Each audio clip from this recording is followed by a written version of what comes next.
we now have 2004 silver medalist, multiple world champions. Unified super lightweight champ. There it is. You go ahead and do it. You know better than I do. The former unified super lightweight champ. At one point, the unified #1 fighter in the world at 140 pounds. My guy Amir Khan. Fastest pair of hands in boxing at one point. And Antt caught this one. Mutual opponent to both Terence Crawford and Canelo Alvarez. Welcome to the PorterWay Podcast. For the first time, definitely not the last time. Amir Khan. What's up, sir? Hey, so thank you very much for having me on. I've heard about this show.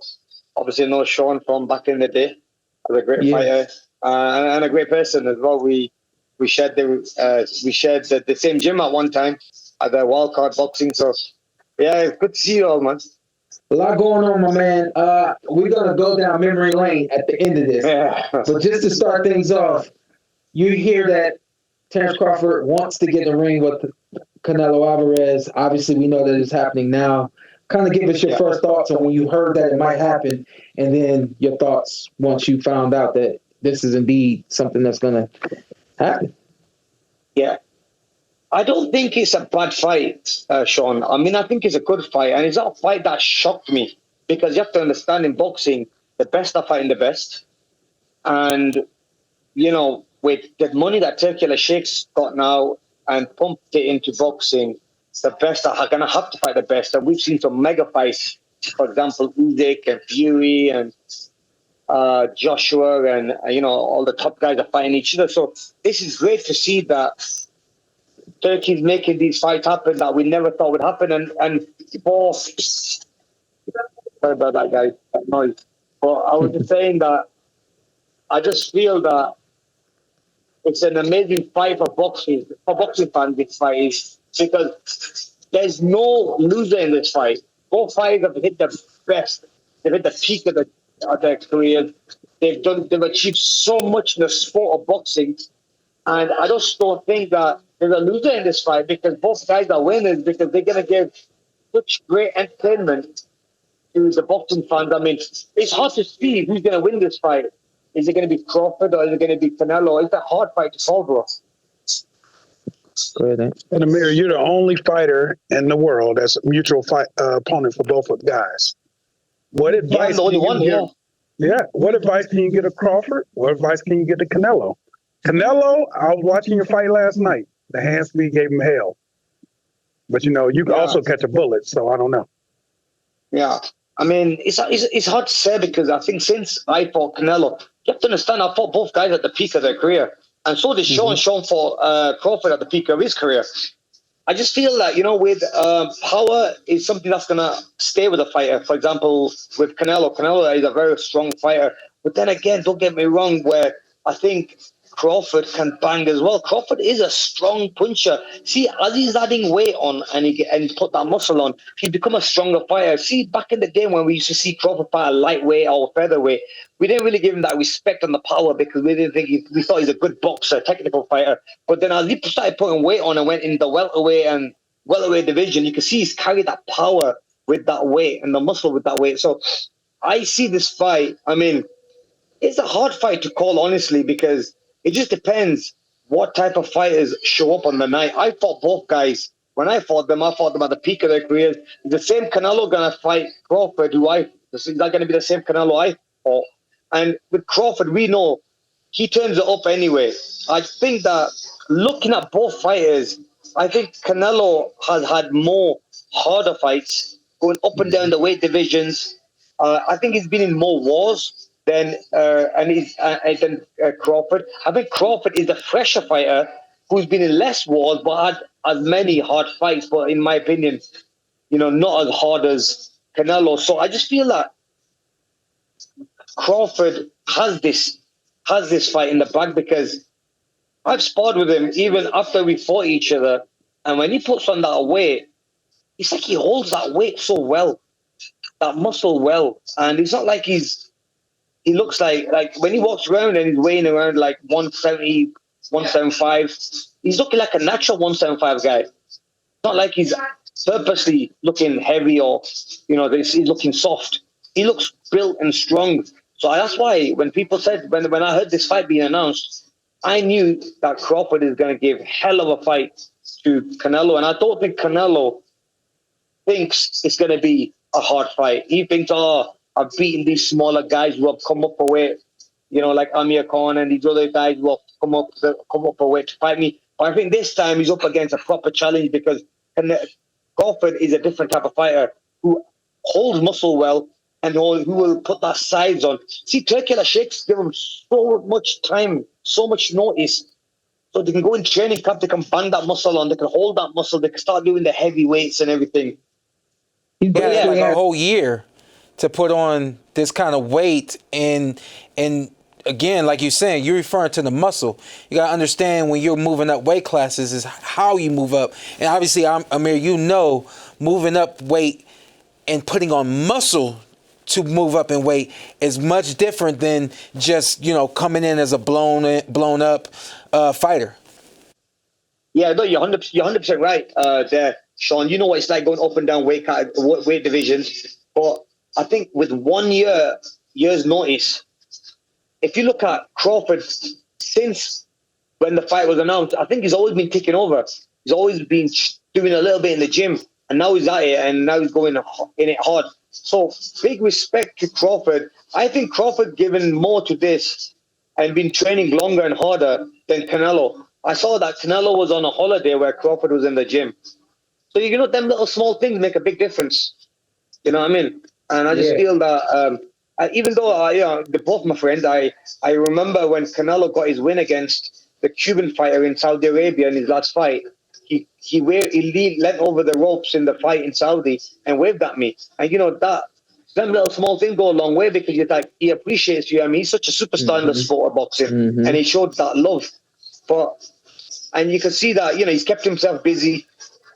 But one thing about Crawford, bro, you can't turn a blind eye. I mean, he's one of them type of guys that always pulls it off. That's why he's undefeated. That's why no one's really giving problem. Whereas Canelo's tasted that defeat. And I think if he goes in the trenches and he goes in the deep end, sorry about that. If it goes in the deep end, I just feel like Crawford has more left in him and has more to give because he's never tasted that defeat before. And as a fighter, you never want to taste that defeat. I mean, Sean, you know about this. I mean, the fight, your first fight, I don't know, which was the first fight you lost? Yeah. And, you were giving your all in that fight. Yeah, you were giving it your all. You know what I mean? Yeah. So that's one thing about, when you are undefeated, you don't want to leave a stone unturned. You give it everything. Go ahead, Sean. Amir, man, first of all, always being the champion that took on the best fighters in the world. So it was always fun covering you here when you'd fight in the States. The Devin Alexander fight, probably your best performance in the U.S. Or Zab Judah. Yeah, you had some good performances, man. But I do think the fans listening, the audience listening, they're wondering, because it's crazy that even a man who's fought both men still can't make you're picking Crawford, but it's still basically 50-50, which speaks to the fight itself. But I do think a lot of people look at it like Crawford didn't fight you at your peak. Canelo fought you when you were still blazing hand speed, Amir Khan. And then you became a stablemate with Terrence. You guys wound up training together, sparring a lot of rounds together. So is that impacting your view on the fight at all? That you became close with Team Crawford, and that Crawford actually fought you later in your career, whereas I think more people look at it like Canelo got you at the peak. And then just in addition to that, Amir, hand speed, punching power, defense, how do they stack up in those key areas heading into the fight? Yeah, definitely. I mean, one of my last fights was in Crawford's team. I was in camp with them guys, and I had such a lovely time. It was great to be around such a great champion like Crawford, and I see what makes him special. I mean, the guy is a hard-working guy. Even when he didn't have a fight date, the guy was in the gym training hard.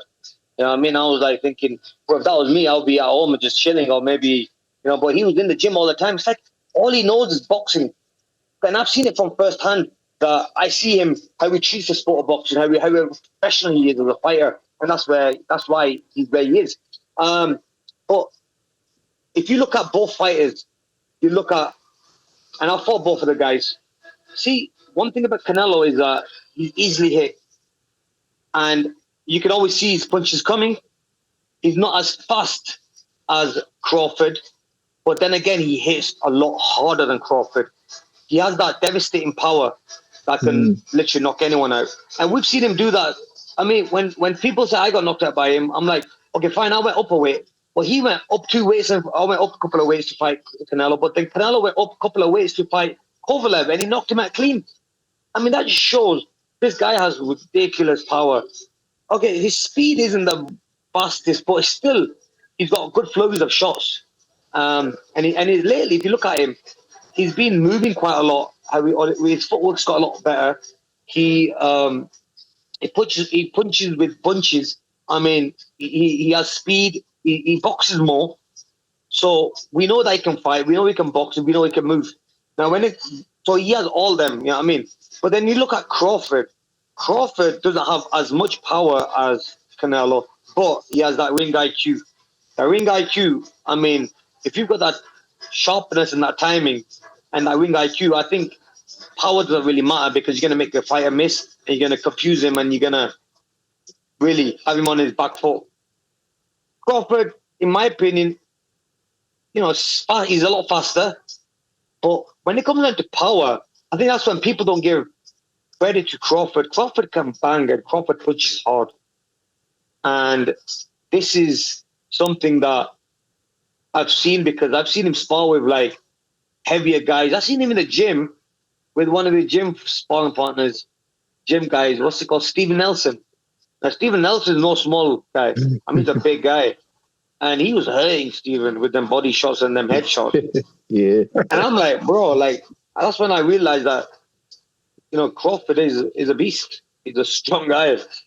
Why are you laughing at that, Sean? What have you heard? I was just thinking. I just got back from Colorado Springs. And so I watched Crawford spar with 3 guys, one of which was Steve. And you could just see how Steve... he kind of, you know, he struggles with the hand speed and the foot movement, and then the pop that Crawford has, and in a lot of ways that could end up being the narrative of this fight. The foot speed and the hand speed confuses you, throws you off rhythm, causes you to hesitate, and then the power. Yeah, but Sean, we've seen that Crawford's been down before. When he was a featherweight against Gamboa. Yeah. And then, I don't know if he was put down. Gamboa didn't put him down, Amir. But you know, which is the guy that... Mean Machine. It's Kaliaski. Yes, he put him down. No, when he was sparring, the Mean Machine, yeah. When he was sparring these heavier guys, I mean, looking at it as a fighter outside, didn't look like he was getting hurt by any shots or punches, because this is where we've not seen Crawford really being hurt or being scared or afraid. Yeah, I really want to know. You think this fight's going to play out? What's the game plan for Crawford? You think, what should that game plan be? And what should the game plan be for Canelo Alvarez? Hard one, that, because both guys are so good. Yeah. I want to do. Yeah, bro. It's hard. Like, what game plan do you give the fighters? Yeah. I mean, because we're talking about the best top pound for pound fighters now, innit? This fight ultimately on the timing, because we think we know when we think we expect Canelo to pursue Crawford. Look for his ones, his twos. Look for that dig to the body. You know, we know his key punches, and he really doesn't ever really divert away from those key punches. And then we know what we expect from Crawford. Use his foot movement, keep turning Canelo, force Canelo to not plant his feet, because that's when he throws. You know, and so I think it ultimately could come down to the timing.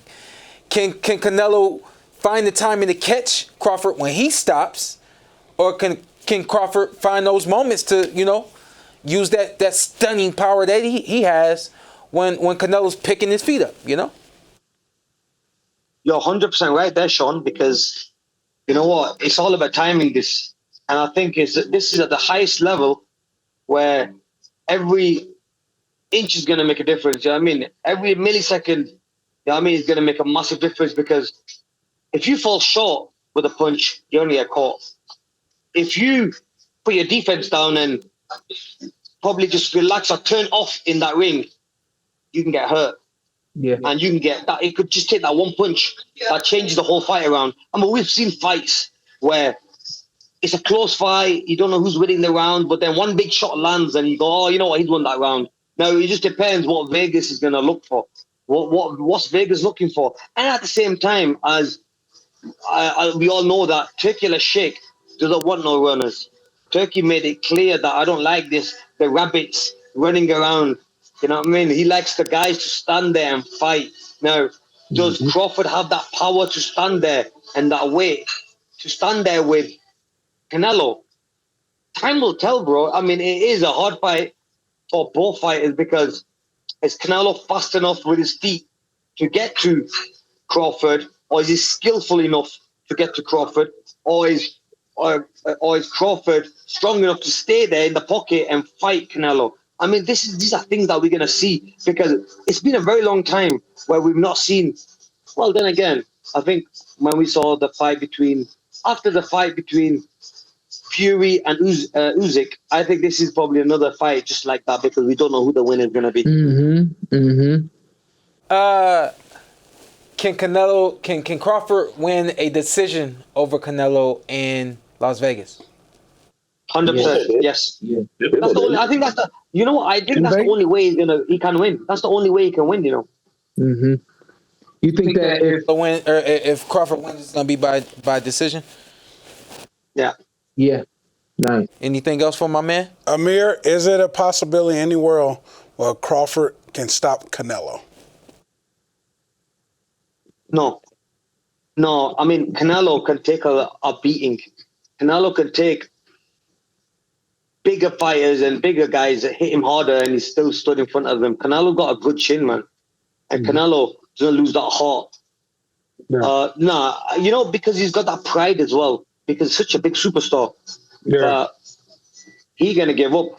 You see, yeah, he's a different animal, is Canelo. I don't think, because Canelo knows how much is on the table and how long he's been reigning as a champion. He doesn't want to just give this away, this fight. He's gonna want it more than anyone. So what about if it goes to decision? Can Canelo outbox Terence Crawford? No. I mean, we all know that. When it comes to boxing skills, the only boxing skill guy is gonna be who's the better is Crawford. Crawford, if this fight goes the distance, Crawford will steal the round and will definitely win the fight if it goes the distance. And then the only way Canelo can win, in my opinion, is by pressurizing him and just having a dogfight with him. Yeah. Yeah. Yeah.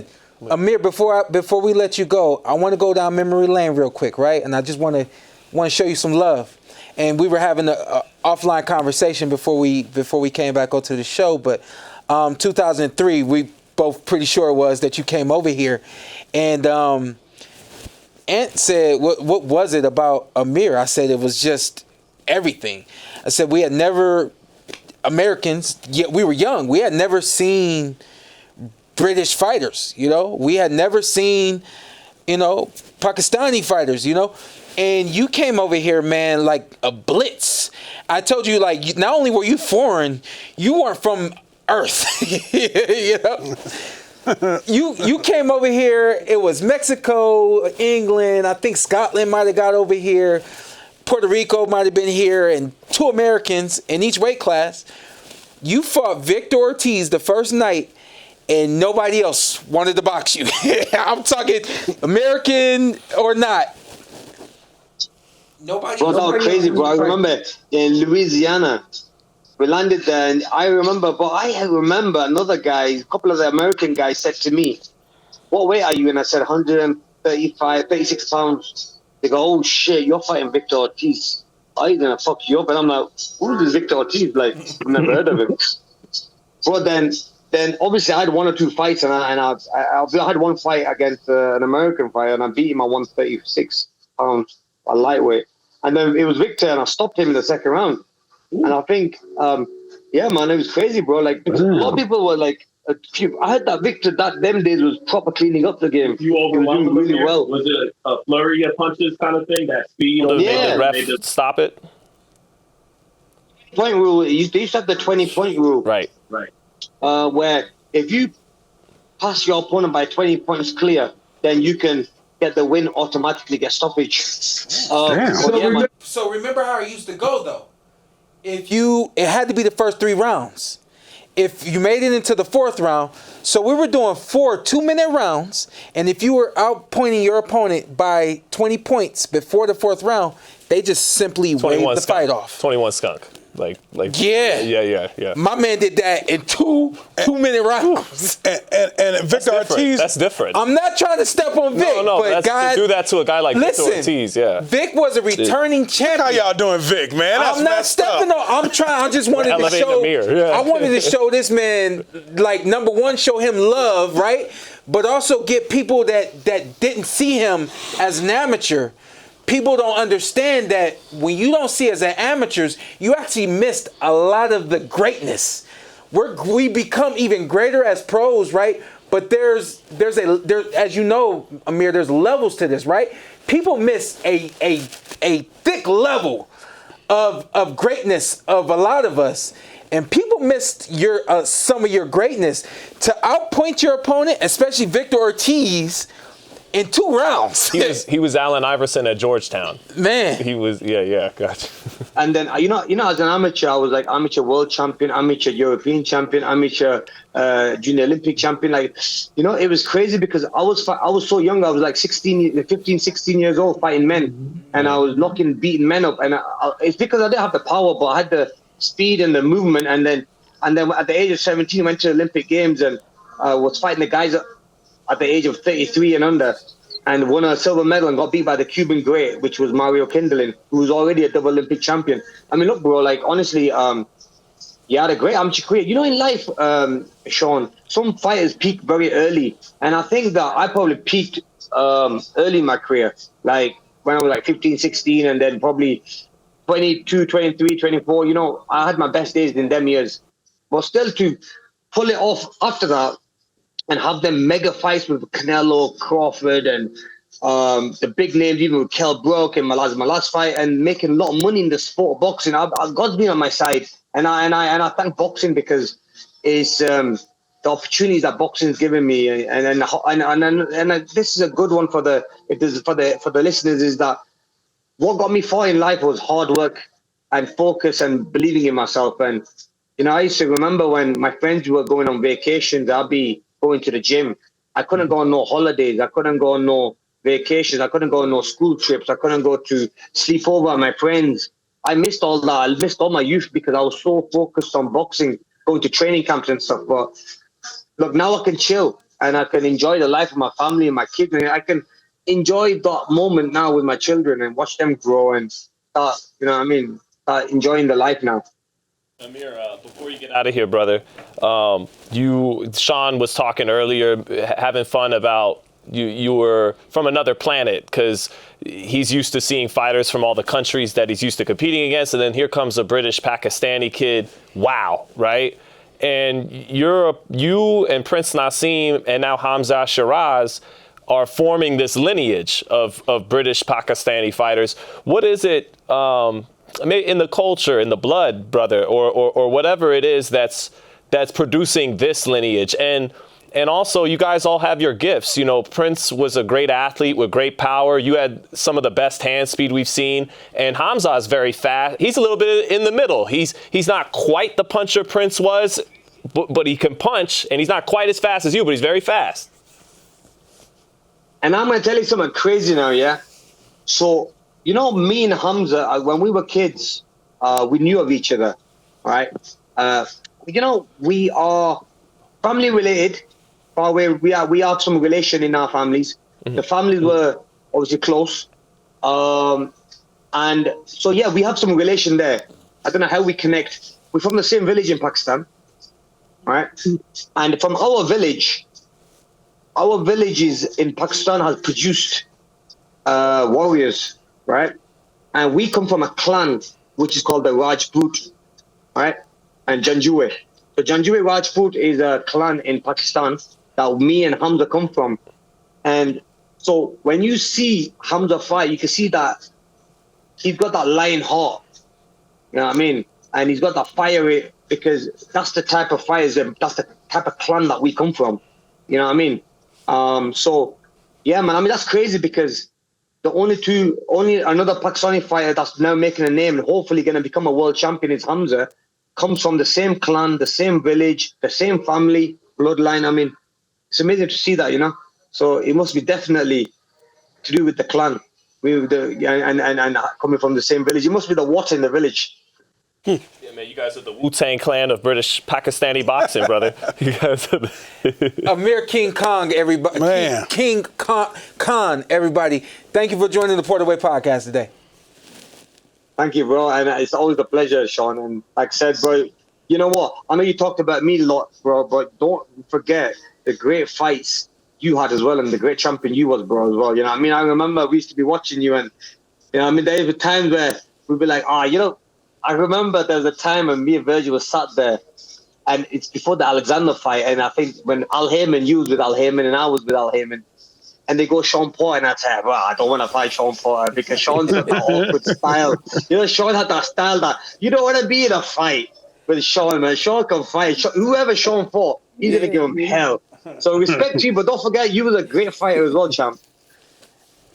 Well, hey, man, thank you, man. We'll catch you on the next one, all right? Love, my brother. Take care. Bless. God bless. Thank you for your time.